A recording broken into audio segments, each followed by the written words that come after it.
Is there? I saw a video the other day, I think, on Finematics about they were calling it DeFi 2.0, where you see a lot of new platforms coming in with kind of maybe second order ideas on how to incentivize DeFi protocols. Whereas, DeFi Summer, we saw some amazing things happen, and obviously, providing token incentives for different LPs and certain pieces. But now it seems like we're seeing a whole brand new group of platforms that are almost offering completely new and very complex ways of incentivizing that even link back to their own monetary policy and burning coins and things. Tell me, first of all, what are you seeing out there? And do you think that this model will have to evolve? So the current version of an Aave or a Compound or Sushi Swap will have to get more complex with more complex systems of rewarding to stay competitive with some of the new protocols?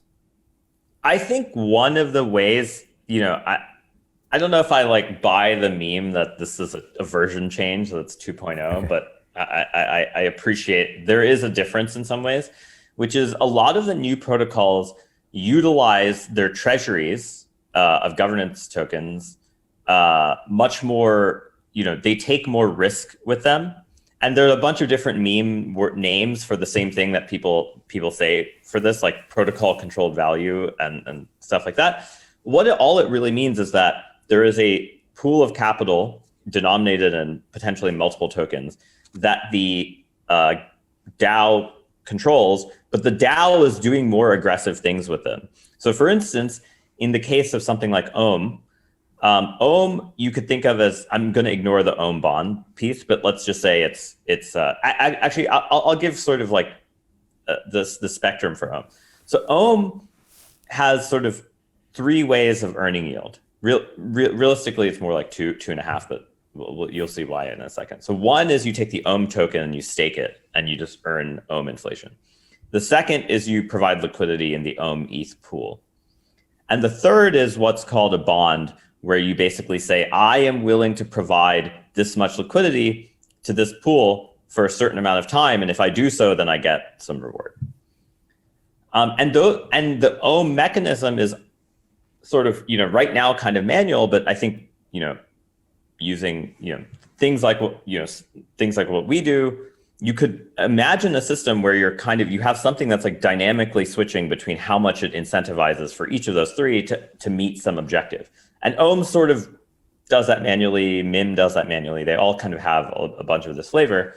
But there is some actual sort of unifying theory to this, which is that they're using their treasuries more actively, right? They're using their treasuries to adjust these incentives and adjust risk parameters. Well, I mean, none of them are saying it that way. Like if you read the docs, there's a whole, you need to understand their vocabulary for how they're describing these things. But if you squint enough and read the code, it really is this kind of, they're using their treasuries more actively to adjust, sort of incentives to different users, which the Aave, Compound, Sushi, Uni, Era protocols don't quite do. They don't take risk with their treasury right now, for the most part.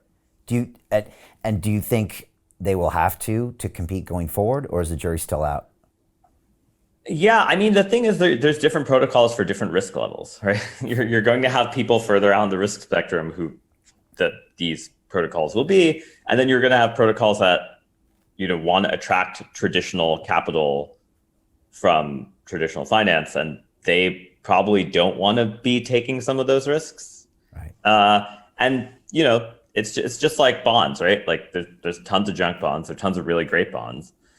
But there's clearly a market for both sides of that. And so I think they'll coexist. I just don't really get the point of calling it 2.0 as it's not really that Aave or Compound or Sushi Swap or Uniswap can't do that. I think it's that they don't want to actively, right? Because it will add a ton of risk to their system, and they're trying to attract more conservative users. Right. Versus the DeFi 2.0 is really truly the degen squared, user. Yeah.